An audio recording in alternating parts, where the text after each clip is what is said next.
Hello, and welcome to the True Women's Health Facebook Live. Tonight, we're going to talk all things exercise, and I have the honor and the privilege of having Dr. Kelly Armstrong on tonight. Dr. Armstrong is a physician of physiatry or physical medicine and rehab. She's really an asset to the Grand Rapids community, helping all patients sort of get their bodies ready to move in all sorts of directions. Welcome, Dr. Armstrong. Thanks for coming on. Thanks so much. Thanks for having me. I'm so happy to be here with you guys. Yeah. So, Kelly, we all have our journeys of how, as physicians, of how we get to where we are. What led you down the path to going into medicine? So it's a funny question. I actually didn't intend to be a doctor. That wasn't like part of the life plan when I was growing up. I did my undergrad degree in a field called biomedical engineering, which is basically like a cross-contamination of biology and mechanical engineering, which really for me was sort of the study of how things move. And then ended up going into medical school and finding the field of physical medicine and rehab because it tied a lot of those sort of background knowledge in terms of my undergrad training into the study of how people move. So found my specialty because it allowed me to use that skill set and help people sort of feel better and move better based on sort of whatever problems that they come to me with. I feel like, we call physical medicine and rehab PM&R, like in our medicine world. And I feel a lot of times when I'm talking to patients about referring to you, I take a little bit of time explaining what you do because it's not quite as intuitive as some of our other colleagues. Like, when we say, oh, you're going to see the cardiologist, most people automatically know what I'm talking about. They're talking about a doctor who knows a lot about the heart, but They don't always know what a rehab doctor does. So can you explain just a little bit of what your field is about and kind of what you do on a day-to-day with patients? Yeah, definitely. So the way that I kind of tell friends and family members about what PM&R is it's a field based on evaluation of function. So I'd call, like when I talk to my family members that are not in medicine, I say I'm a function doctor. So that means I could have a patient coming in with sort of any issue, whether it be back pain or joint pain or difficulty moving because of a neurologic problem like a stroke or a spinal cord injury. And we sort of talk about what the barriers are for that person to achieve whatever function it is that they're looking to improve on. So many of my patients have difficulties with pain or weakness, sometimes muscle spasms, things like that. And we talk about how do we remove some of those barriers so that they feel better. So our treatment plans typically include things like different types of therapies, whether that be speech or occupational or physical therapy. We do a lot of pain relieving kind of techniques. So whether that be with medications or home exercise, sometimes procedures like injections. We definitely do diagnostic work. So sometimes patients don't understand why they're in the position that they are in terms of functional loss. So we order tests like MRIs and nerve studies. But really what we're trying to do is evaluate where a person's at with a functional deficit and decide what the best sort of holistic treatment program is to make sure that they can overcome that deficit or sort of adapt to it in a way that makes them be able to live their lives in a better way. So most of my patients come in and we create a treatment plan. We do a lot of education. There's a lot of patients that come in and they don't really understand why they're in the position that they're in, or how that sort of issue that they have is impacting their function in a really specific way. So we talk through those things and really just create sort of a team-based treatment plan to make sure that we can help overcome those the best that's possible for the person. Yeah, I think people, well, how I like to describe it to my patients is you're really using all the critical thinking skills that we all learned in medicine towards function and pain and getting people sort of up and going. Mm-hmm. I think your field will continue to expand because, for the last 10 years, we were so into pain control with narcotics. And I even remember during my residency, this whole pain plan of like escalating narcotics, like, oh, they're in pain. Like you give them one, oh, if that didn't work, you give them two. And then we give them four. And now in hindsight we're like, wow, that was not a good idea. And we're really now relying a lot on our colleagues within your space to say, how can we get these people out of pain? Because we know that just kind of layering more and more pain medicine drugs is not the right answer. Yeah, no, I totally agree with that. I think I kind of grew up in the same training time as you did. And that was something that we struggled with a lot because I think in, 15, 20 years ago, it was commonplace that folks would turn to more stronger pain medications to try to treat their ailments.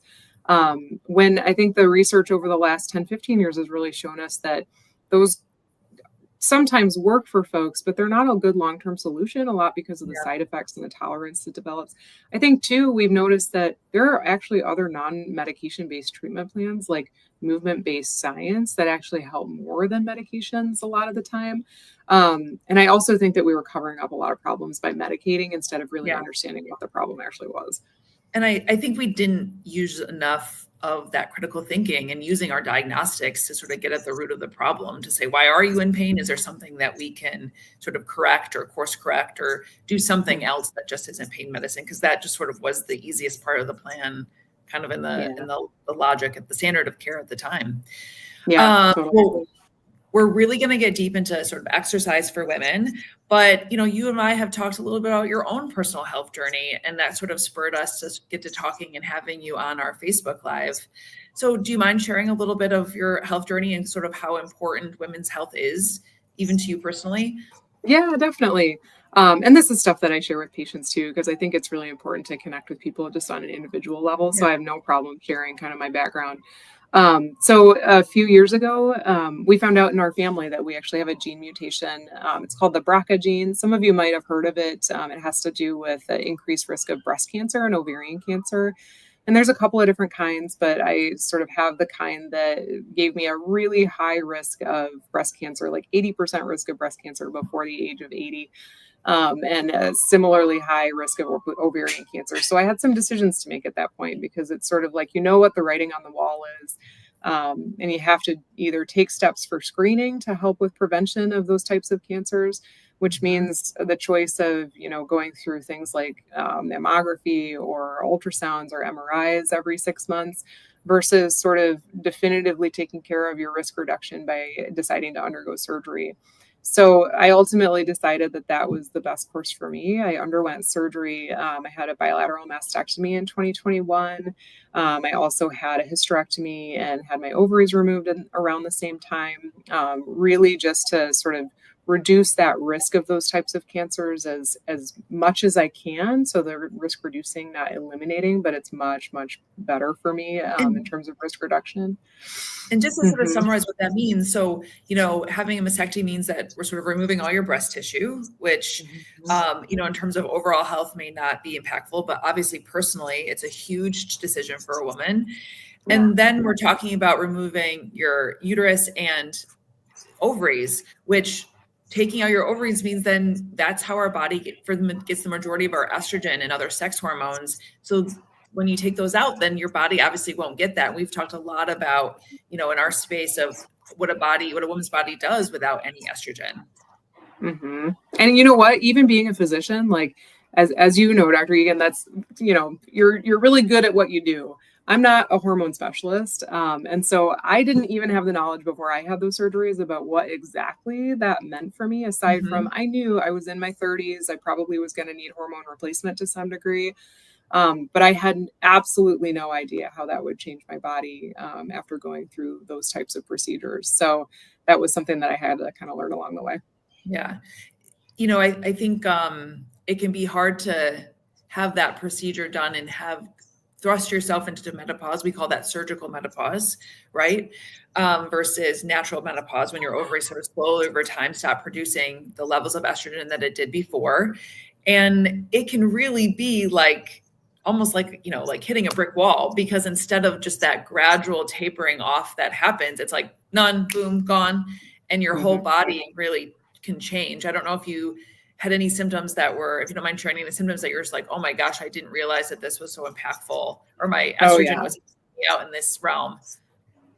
Yeah. So actually, it's interesting that you say that. Like, the good thing about being in that situation, being the age that I was, is that the sort of immediate response was, well, just slap an estrogen patch on. We're going to, replace estrogen at a standard dose that apparently works for a lot of people.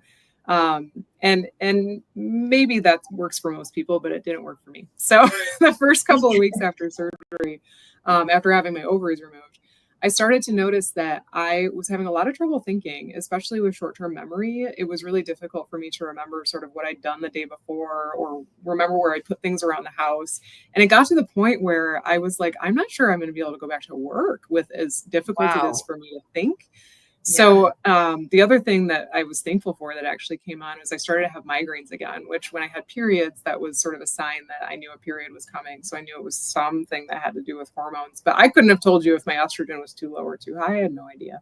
But I Yeah. thankfully called my doctor and said, I think something's wrong because Yeah. I can't think and I'm having migraines.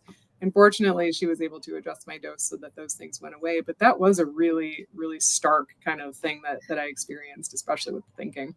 We talk a lot with our patients who are going through perimenopause and menopause, and what you're describing, we coin it in the menopause space as brain fog, but I think a lot of people can attribute it to a variety of different symptoms that they're having. But a lot of women, if they don't know that that's hormonally involved, they can feel just so inadequate. But they just are like, oh my gosh, one day I was like fully functioning as a physician, and then all of a sudden I can't, like something must be wrong with me personally. Mhm. And like I'm not good enough now to like do this job. And it can just be so frightening to be in that space. Yeah, it was really scary. And it was one of those things where I was like, I at least was a little bit introspective and thought about how that related to like how other people must feel. Where with regular sort of non-surgical menopause that most people go through, it's such a slow and steady process that I think some people sort of get to that point and they're like, why am I having such difficulty thinking? It's been really hard for me lately, but it's probably Yeah. kind of been that way for a period of time, and then you all of a sudden notice. And I think Yeah. for those people, because it's been so slow and steady, that it's hard to be like, it's got to be menopause. It must be Right. me when it's Yeah. not. Yeah, it's not. It's It's not. not. Yeah. So we are going to dive really, thank you again for sharing your story. I think Yeah, that of it's course. so impactful, just to hear, again, even from the perspective of a physician, right? Like you can have all this knowledge and be a super smart person. And it's just a reminder again that menopause is kind of coming for all of us in some form or another. Some of us, a little quicker than the average, but it's just important to keep talking about it. So we're going to dive into exercise and talk a little bit about kind of our recommendations from my point of view, from your point of view.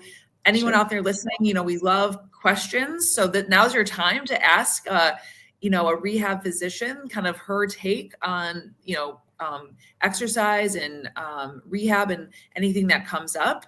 So, when I think about exercise for women, we always in primary care will say this, additive, if you could bottle up every benefit of exercise into a pill form, it would be the most widely prescribed prescription on the face of the earth, right? Because Mhm. not only does it help maintain your metabolics, right, which is my space that I live in, which is the Right. flow of your body's blood sugar and fats and how it stores fats and how it utilizes blood sugar, but also, it helps your mood in terms of just making us feel better. It helps maintain muscle mass, which we need to help prevent falls. It does Mhm. so many different things that it's, just one thing that we talk a lot about. What do you think about exercise, and how do you sort of get women started? Yeah, I think exercise, I'd say a lot of the same things that you do in terms of just all of the different benefits of it. The key points that I like to highlight, especially for folks that are kind of in that perimenopausal or menopausal age, is that exercise can be helpful for your metabolic rate, mood, muscle mass, bone health. I think that's one thing that I always will mention is that as we lose estrogen over time, our risk of bone issues, bone density issues increases over time. So that weight bearing exercise is really important for that. And I also think that there's a lot of people out there who really haven't been in an exercise space like throughout their lives. So there's a lot of folks, especially women. I mean, I can see a lot of my friends and family members falling into this where you go through childbearing age, you have your kids, and then you're taking care of your family and you don't have time for it. And Absolutely. then you get to the point where your kids are maybe a little bit older and starting to leave the house. And now you're like, okay, I have some time, but now I have no idea what to do. Yeah. So it's one of those things where I think if you're in that space, it's worth it to ask the question, like, where should I even start? Because Hmm. all of us, I think we were talking about this before we got on here, a lot of us in this like 40 to 60 age range were brought up in an era where exercise was just cardio, right? Like exercise of the Yes. 70s and 80s was step aerobics. It was like go and jazzercise. It was not doing like high intensity interval training. It was not doing intentional weightlifting. It was not doing a mix of cardio and those things. And so there are different recommendations now than there used to be. And so it's good to check in with your doctor to just kind of figure out what's best for you. Yeah. And it's, it's interesting because I will have a lot of women that focus very heavily on cardio. So when we think about exercise, I sort of break it up into a couple different groups. I think about cardiovascular fitness, which is just trying to get our heart rate pumping as fast as we can and trying to increase what we'll call our VO2 max, which is just our body's ability to get oxygen to all the necessary tissues. That can be really great for heart health and for a variety of other reasons. Then the second sort of bucket I think of is strength training. That's where we're asking our muscles to really work at their max capacity. And then there's even different facets within strength training. And then there's something that I'd call like flexibility training, right? Which is asking our fascia and our muscles to sort of stretch and make sure that our joints are, say, lubricated and safe and able to handle some of those movements that we know we need to do on a day-to-day basis, or a lot of repetitive movements.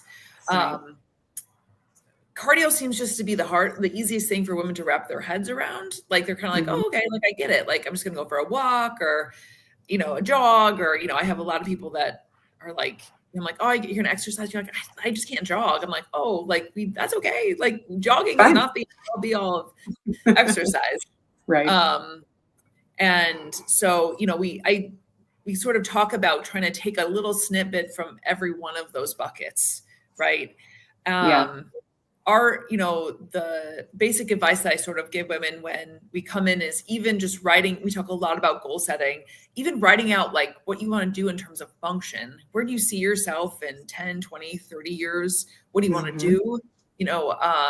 Dr. Bittner always jokes she like wants to ski until she's like 90. Right. Great. Like that's a great place to be. I love like, that goal. At least we know where she wants to be versus, that may be too intense for some other women, and that's okay. But it can be really helpful to even start with some basic goal setting to sort of see where you want to go. Because I think it can be really hard just to sit down and be like, I'm going to exercise this week without any kind of plan. No, I totally love that. I think at minimum, all of our basic goals, and this is just based on seeing folks sort of age in my population of folks that I'm treating and coming in with difficulties in lots of different ways as they get older. But some of the basic things that you want to focus on for goals is being able to continue to get off the floor on your own without assistance from anything around you. So that's one of the things where if you're in the center of a room and you have no couch to grab onto, you have no person to help you up, do you have the flexibility in your lower body to be able to pull your legs up under you and have the strength sort of from your hips and knees to be able to push yourself up into standing? That's one of the most common reasons that people have injuries as they get older is falling and then having difficulty from getting up off the ground. So that is, it's a simple sort of thing, but it requires quite a bit in terms of flexibility and strength to be able to do that. And then the other thing that I hear about a lot is folks want to continue to keep up with their kids and grandkids for quite a long time. And that means that cardiovascular fitness. So that leads into some of that, like really need to get that heart rate going at least a few times a week, just to make sure that you remind your cardiovascular system to operate like that for you. So yeah, I think that a well-rounded approach makes absolute sense to be able to do just some of those basic things until you can't do more. And I think one of the things that I think makes exercise recommendations with our space a little confusing is because there's a lot of different opinions and advice. Like we have the training world, we have the doctor world, we have the Instagram world, right? We have like all these different back and forth about what should be done.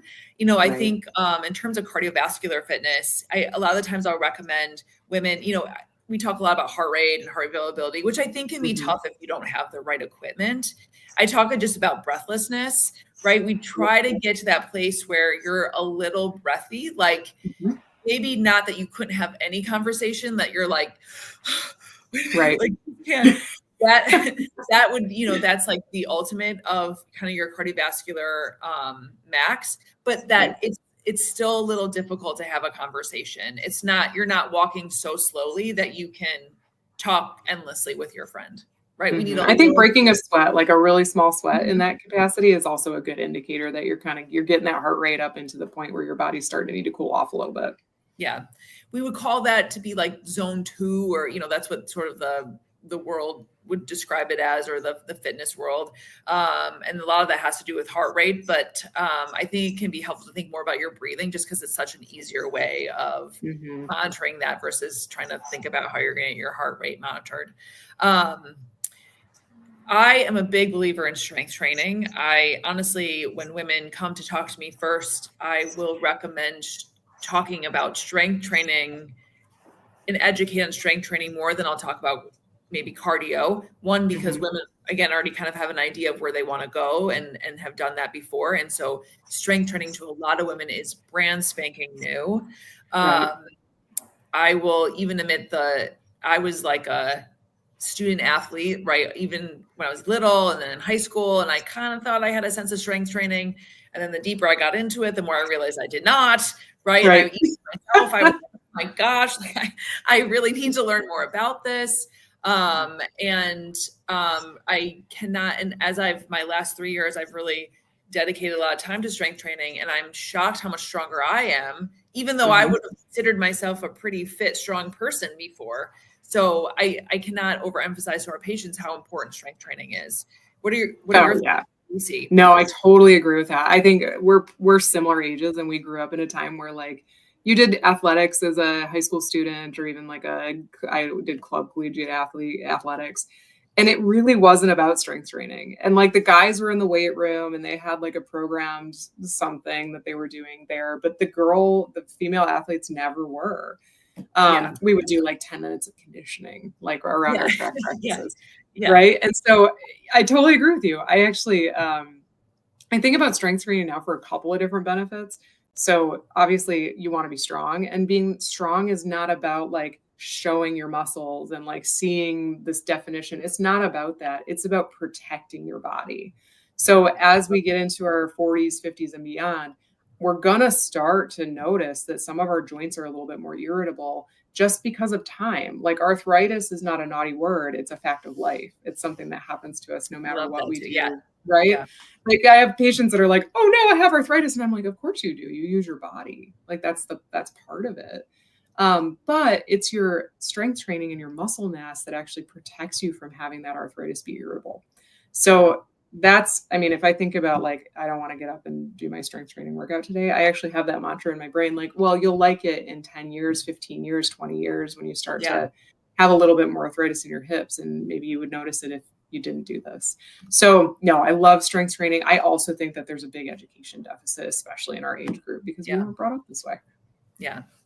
And I think it's a good reminder too, that our muscles, and correct me if I'm wrong, if you do the same movements, even with strength training again and again, your muscles tend to not use a lot of effort, and they kind of become accustomed, and then you're just not getting the same benefit for the time that you're using. Meaning if I were to say, I'm going to do 10 squats every morning, and I never did anything that we'll call loading, meaning increasing the weight that I'm using or doing a different movement, then over time, I'm just not going to see the same benefit. And so it can be really helpful to think about breaking the time up into every 6 to 12 weeks and kind of flipping around what you're doing. So you're making sure all these different muscle groups are being targeted. I think it's, a difference in challenge. I think there's also something to be said about a term that's called functional strength training. So what that means is you're training muscles in sort of a functional movement pattern. So bicep training, like if you're going to do bicep curls over and over and over again, you might build a big bicep muscle, but if you get outside of that range of motion or outside of that movement and do it in a different way, you might not be protected as well as if you do that movement tied into another activity. So maybe you're doing like lumberjack maneuver across your body from low to high so that you're actually engaging your core as well as that at the same time. So a functional movement pattern is something that doesn't just isolate one muscle. So I think there is a role for that based on what your goals are in terms of muscle definition. There's a role for that functional training that really helps to protect the body a little bit more. Yeah. One thing that I talk to my patients a lot about, obviously, one of the benefits of strength training is the fall prevention piece, because as you said, I may not care now when I'm 40, but when I'm 75 and I can walk without fear of falling, I cannot tell you what a benefit that is in the long term.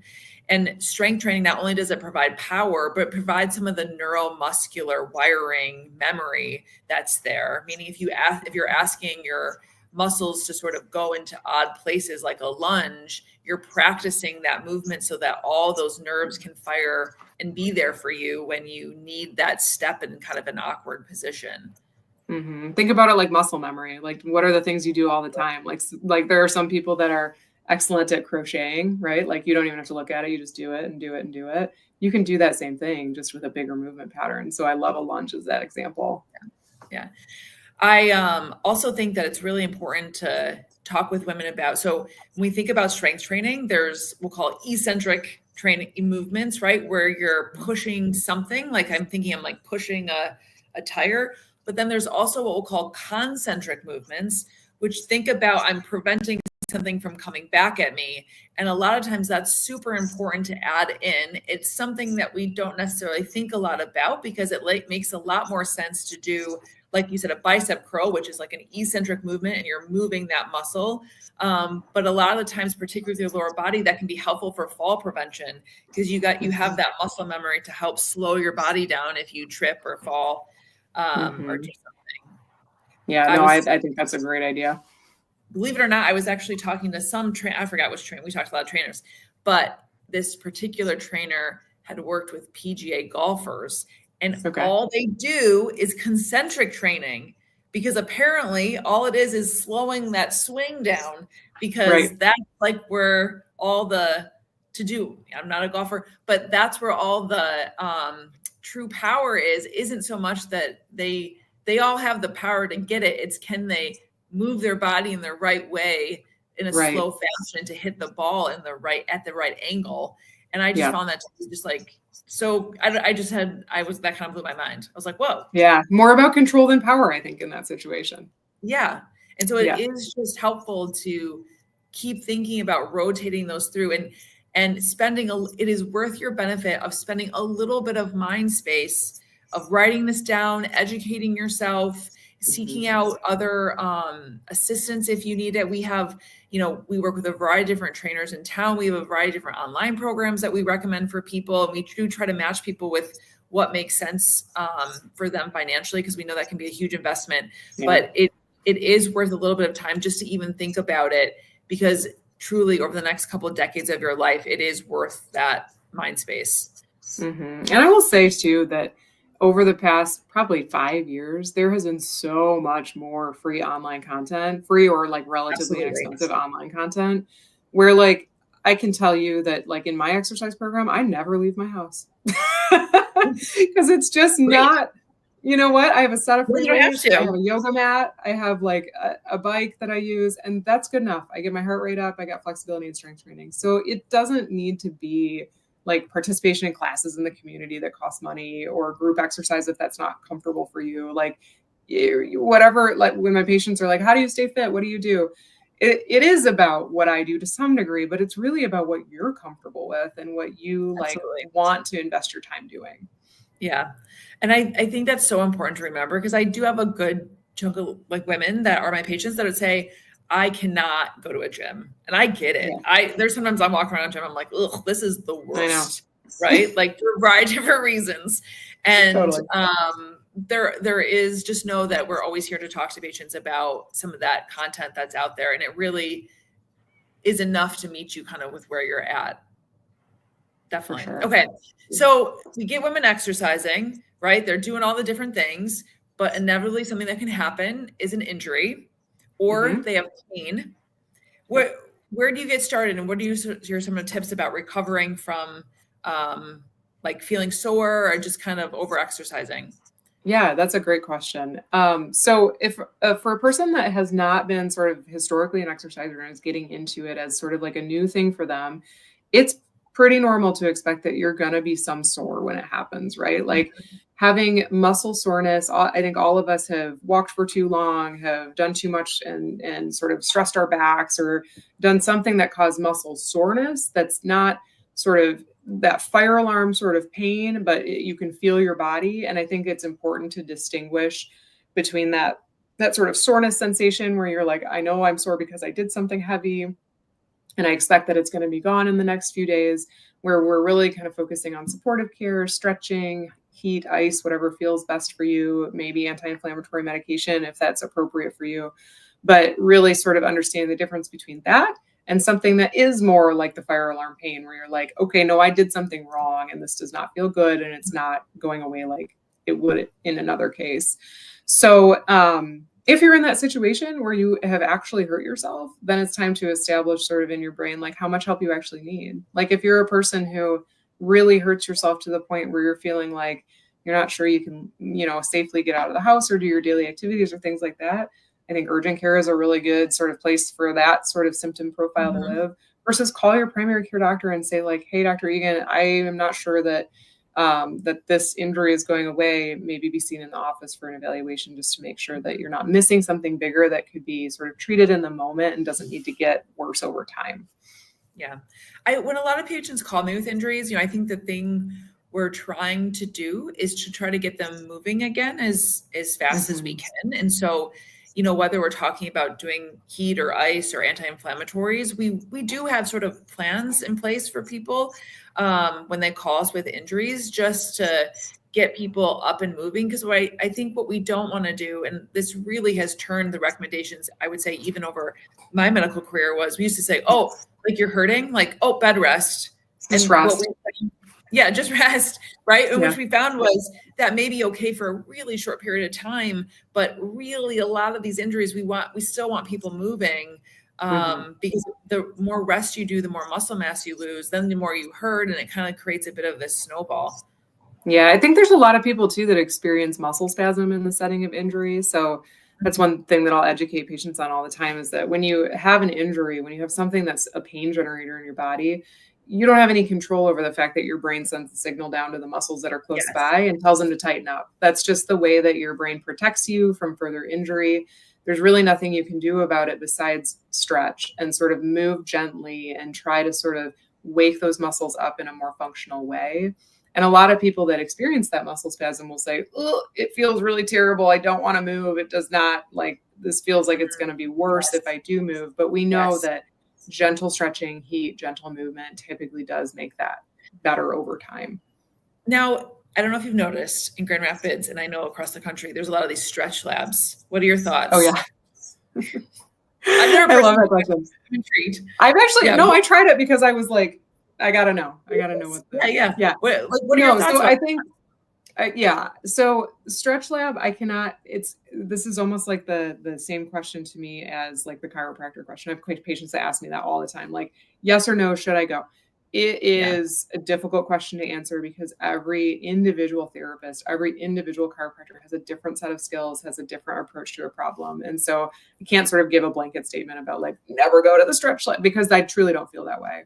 I think that if you want sort of an experience where there's a person that can put hands on and help you stretch in ways that are functional, I think it's a safe thing to do. Does every person in the practice have a similar level of experience and training? Maybe, but I'm not sure. So I would say if you're in a situation where you go to a practitioner like that and you don't feel like it's either comfortable, like if it causes pain, or you walk out and you're not feeling better, I would not continue to go to a place like that, especially in the setting of an injury, because there are certain things like tendon pulls or ligament tears or things like that that can be made worse by aggressive stretching. But I can't give a blanket statement, just because there probably are people that are doing a really great job in those settings. I find them to be the most helpful for people who are struggling with repetitive movement injuries, like if you're someone who travels a lot for work and you're in the car and like your lower back is just sort of and you just, for whatever reason, mentally can't stretch yourself at home because you have kids and dogs and I don't know, all these different things, that sometimes that it is just it's like arguably it's just time that you're buying in a setting and someone who's just helping you along, and I think that you could probably do very similar things on your own at home if you have the time and space to do it. Yeah. But and again, there is something I would never tell them not to coddle themselves. Like if that is what you totally. that, and it's that time and space, then awesome. Yeah, I went there because I wanted to see what it was like. It definitely did not cause me harm, and I felt better when I left. It's the same thing when I go to have a massage in the community. Like, of course I do that. Does it change anything in the long term? Probably not. Your muscles are responding to something that maybe needs a little bit more attention. Yeah. And I think as we continue to, as we're done with like only giving people narcotics and we're moving into like, let's try some of this other stuff to help pain, I think there'll probably be more protocols. My guess is more protocols around this stuff of being like, oh, this is now the time to stretch, or this is now time for like acupuncture, or this is the time for this.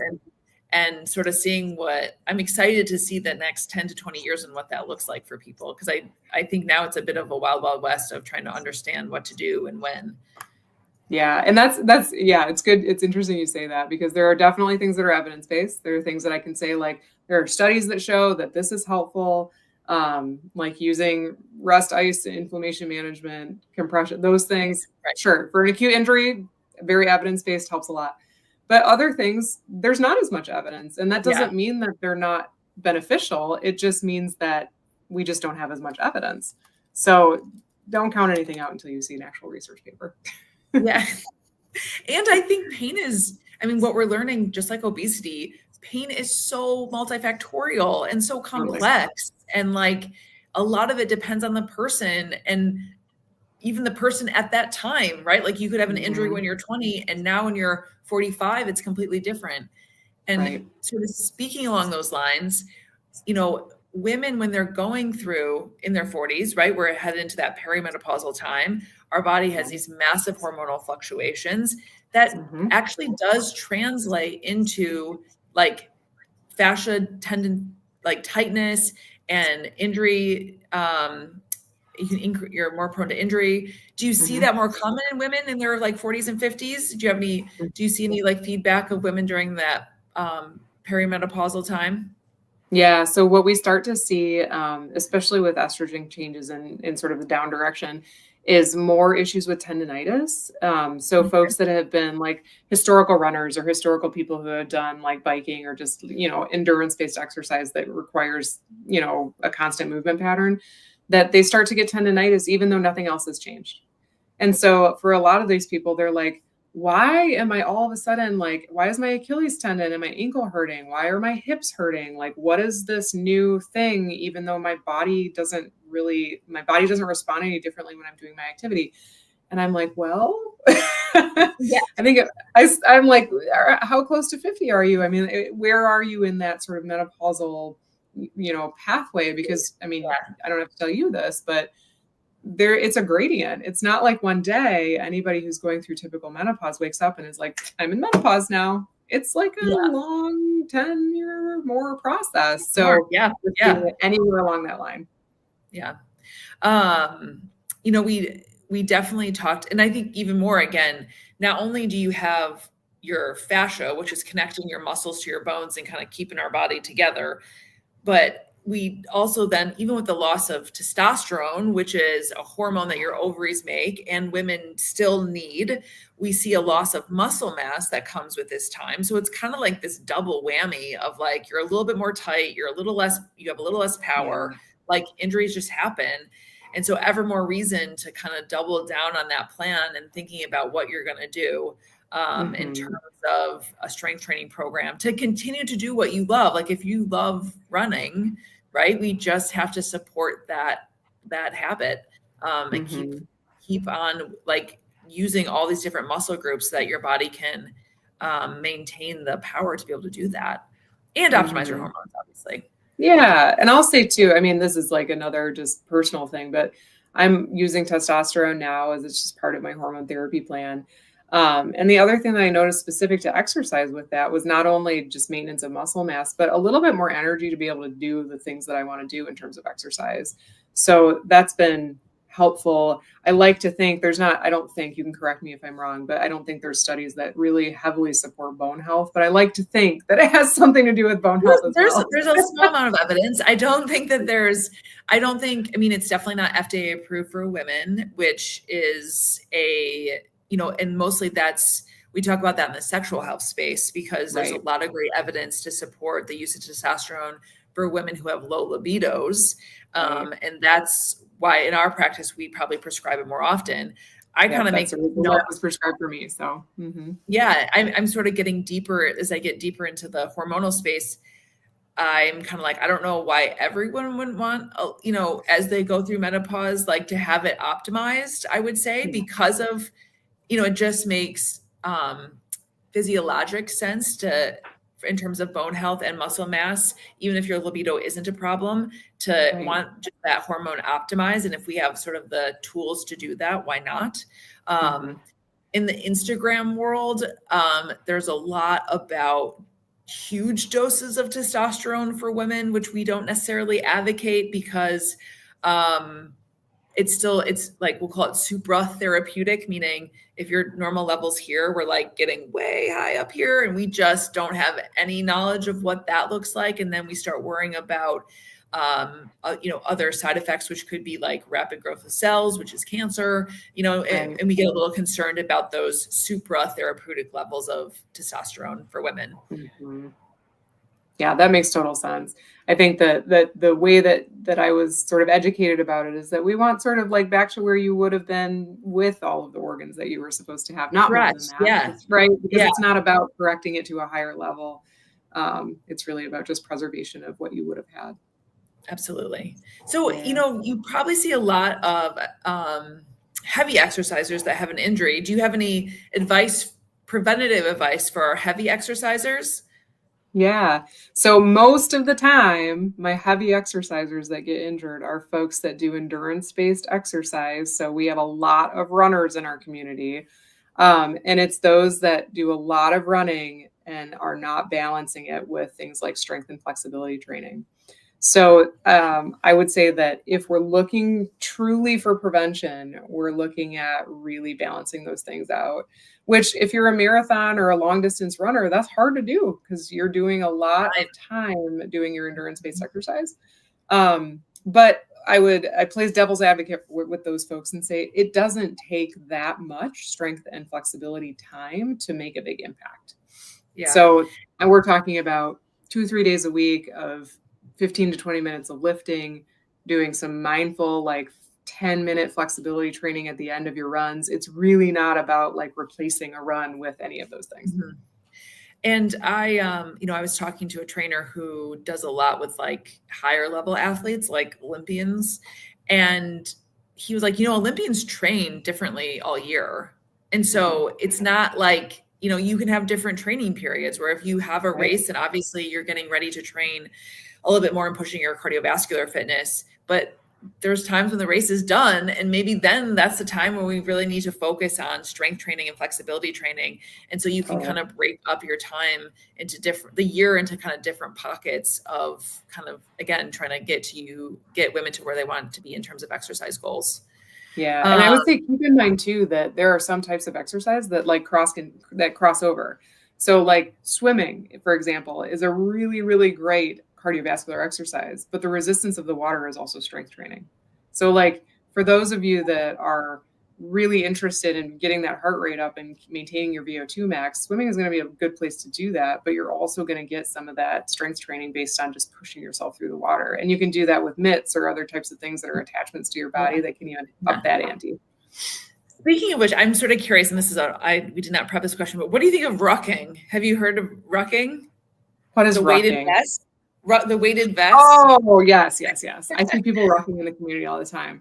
I think in the setting of I would not go straight to rucking. And the reason is if a person has, for instance, like a lumbar disc injury, like a back issue where the disc is an issue, without appropriate core strength, if you go straight to like a heavyweight ruck and you're doing like impact-based exercises, pounding on those discs, that extra weight is really going to up that risk of having additional disc injury.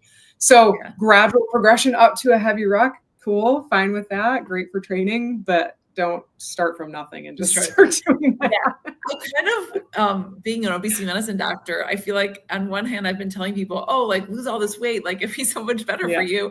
Then I'm like, oh, just kidding. Now put on a bunch of weight and it's going to be better for you. It felt a little like just odd advice. So I'm sort of sitting in my own head. I think there is something about I have some, again, it's a time factor. Like I have some women that are big trainers that they're like, I just don't have enough time to do all this. Like, so I'm going to add this on. I'm like, okay, like I can't, if you're otherwise healthy, I get it. So yeah, no, my bottom line about like any new exercise is if you're like appropriately trained, like your body is protected to adapt to whatever you're trying to ask it for, go nuts, do whatever you want. But like starting from relative unprotection, which for folks that have difficulty with obesity, there's like a certain level of strength in particular areas of the body that are probably not optimized.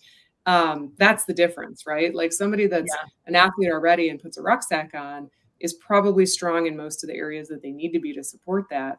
But if somebody has been sort of struggling with obesity, I worry about things like core strength, despite the fact that there's obesity involved. And so there's still that risk of disc injury, even though the weight is for a different reason. So we just got to be careful with like an individualized plan. Yeah. And when we're talking about core strength, I think we're talking about everything that comes from our pelvic floor on up. And particularly, I think if a woman is postpartum, right? Like you remember your whole pelvic floor just did a whole lot of work. And so even just giving yourself a bit of time to recoup, and I don't mean like 6 weeks. I mean, like months to a year before we're going to do something kind of aggressive, like rucking. And I think you can slowly build up, and it doesn't mean you never can do it again. It's just this, really trying to listen to your body and sort of make sure your pelvic floor is safe. Yeah, we could do a whole pelvic floor postpartum fitness training, webinar at some point. That's Pandora's box, but I totally agree with you. I actually, as I've gotten more into this space and went through having 3 kids myself, I'm like, how do we not have more about this? Like having babies is literally like the only thing human beings have been doing forever. So like, how do we not do more about this and have more about You're about to get me up on a soapbox. Okay, I won't. We'll look it up. Yeah. All I will say is that in other countries, particularly in European countries, women are discharged from the hospital after having babies with an exercise plan for their pelvic floor. There's no reason we shouldn't do that in the US, but it's not done. And there's a lot of historical reasons for that. But no, if you're struggling with pelvic floor issues, whether they be pain with sex or incontinence with urine or bowel or combination, there's help for that. We have therapists in town that are specifically trained in helping patients activate their pelvic floors again, no matter how long it's been since injury occurred. So please reach out if you're having difficulty with that, because you don't need to live that way. Okay. Well, I think we could keep talking forever, but we're going to move on to our take-home tips and our questions. Okay. So take-home tip number 1, if you are not exercising, think about it with some basic movements. Do you have like 2 or 3 basic movements that you would recommend to kind of like for those baby people that are like doing nothing? Yeah, for sure. So always do a little bit of warm up. So like 10 minutes, 15 minutes of a walk that gets that heart rate up to the point where you're breathing a little bit harder, you're maybe breaking a little bit of sweat. And then like simple things. So if your knees are okay to tolerate, like a lunge in sort of the backwards direction or a mini squat, those are really good for hips, especially for women. That can really help with balance too, if you're able to do a lunge. And then even taking like 2 to 5 pound hand weights and doing a little bit of like overhead work with that and bicep curls with that, just to kind of keep those shoulders engaged. Hips and shoulders are really where we start to see the most weakness the first. So those are probably the things that are good to pay attention to when you're getting started. And I would just say to add on, take a little time to write it down, right? And that's the more you write it down, the more it's sort of real. And then you think about it and you can kind of build from there. All right. Number 2, be well-rounded. So we've sort of talked about this a little bit. Your body gets used to doing what it does. And you need to make sure you're hitting sort of all the muscle groups in your body. Mm-hmm. Yeah. So make a plan, right? Like that we've been kind of talking about. So my general rule of thumb is most days of the week, you're going to want to move a little bit. And whether that be 20 to 30 minutes of cardio or 20 minutes of strength training or 20 minutes of a flexibility practice like yoga, most days of the week you're doing something, and it doesn't need to be 2 hours of it. It can be half hour, 45 minutes, most days of the week. Awesome. All right. Number 3, don't ignore pain. So we talked a little bit about pain. There's some pain that you can work through. There's sometimes that you can't. You said it was red flag pain, or what did you? Red flag or a fire alarm. Like your brain is telling you that's not right. Yeah. Yeah. So don't ignore that. If you're like noticing that sensation, it's time to call and ask for help. And particularly if you're not moving, right? If you're to the point you're like, I now can't get up, like I need some help. Yeah. And we have some tools that are not narcotic based medications that we can get you through. All right. Number 4, remember to stretch. Oh my God. I will tell you I have some patients that are like, I am a busy mom. I'm like working. I'm like just doing all the things. I'm like, if you do anything, 5 minutes, end of the day, stretch your body out. Like if you promise me one thing, just do that. Because it's so important. Super awesome free YouTube content called Yoga by Adrienne. She's this really goofy 30-something-year-old yoga teacher. Yeah. All of her content is free. You can filter it by amount of time that you have. She's a really good resource to use if you want to stretch for free. Awesome. That's great. And just do not forget, particularly like even just feeling your body. If you've had those long work days where your shoulders are tight and your back feels tight, just stretching this out a little bit. And for sure, for our women who are in perimenopause and menopause, remember your tendons are a little less flexible than they were before. So ever more reason to sort of add that in. Yep. All right. Number 5, get your strength training in. I wonder if we convinced anybody, maybe a few people. I hope. I hope. It's so important. I was shocked how weak my hamstrings were. Like, which the hamstring is the muscle group that's the back of your leg. And I was like a Pelotoner and doing all the things. And I was like, I can't believe this. Like I could barely do like 5 pounds. And most people don't realize that you, for normal daily activities, walking, even cycling, you never engage your hamstrings or your butt. So you got to do something else to do that. Important. Yeah, they're so important. Okay. Those are the muscles that get you up off the ground. Yeah. Lisa is a big fan of strength training. Thanks, Lisa. At least it's not just us. Great. All right. Now, for all of our patients out there who aren't members of True and who can't come to see us in the office, here are 5 questions for you to take to your doctor.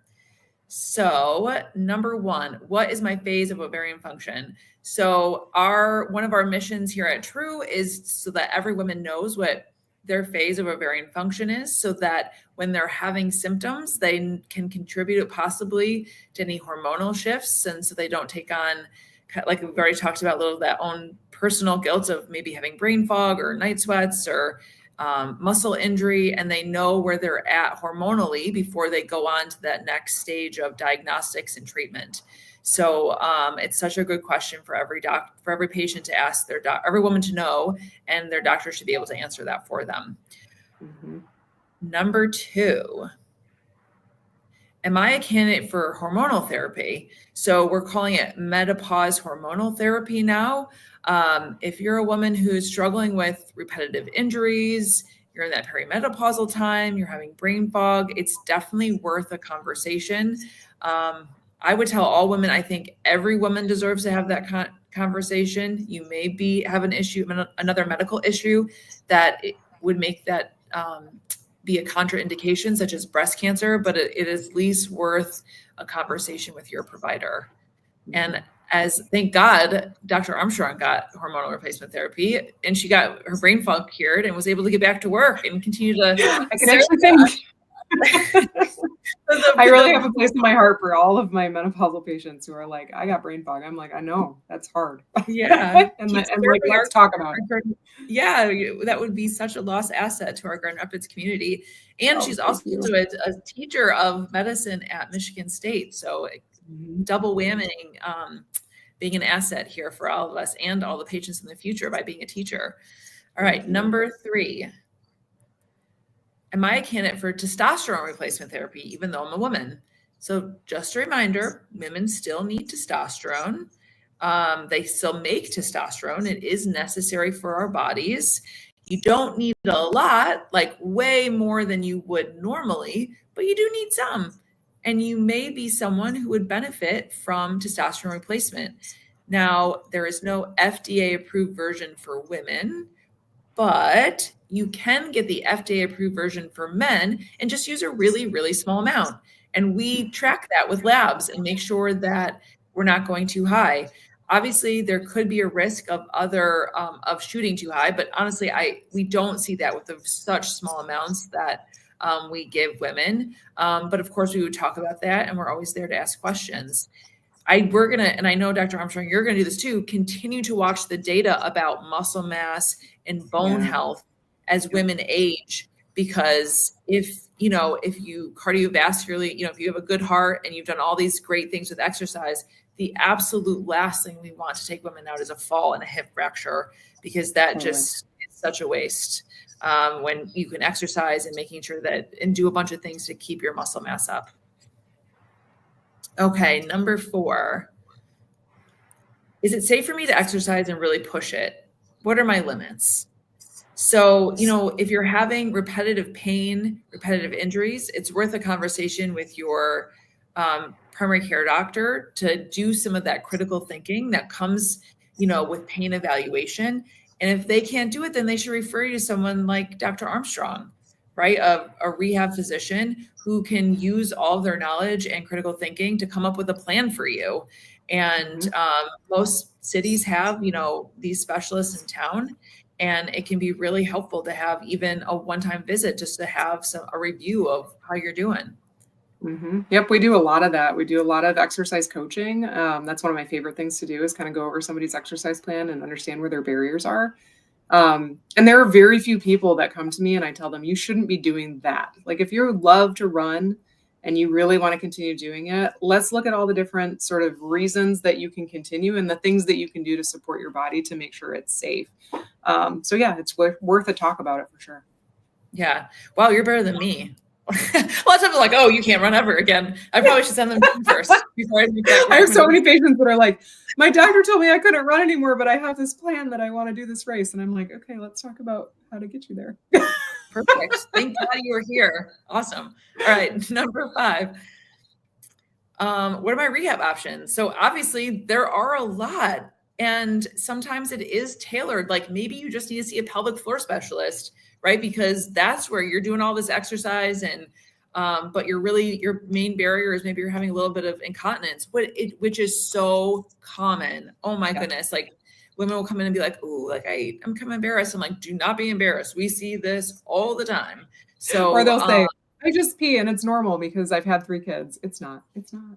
Yeah, right? And so there are so many different avenues for rehab, and that science and research only continues to expand. And we'll continue to sort of watch that and try to get women exercising as much as possible. So, Dr. Armstrong, thank you so much for joining us. It was such a fun conversation. I'm sure we could talk for another hour about different things, but we're going to close out. If anyone wants to come see us at True Women's Health, you can check out us at our website. We're in a variety of different states if you're watching us online. And Dr. Armstrong, you are at Mary Free Bed, correct? Yeah. Yep. You can search me through the website. There's ways to get contact information through there and referral information. Most people don't need a referral to come and see a rehab doctor. So feel free to call us on our main line and inquire if you're interested. All right. Well, thanks everyone, and have a good night. Thank you.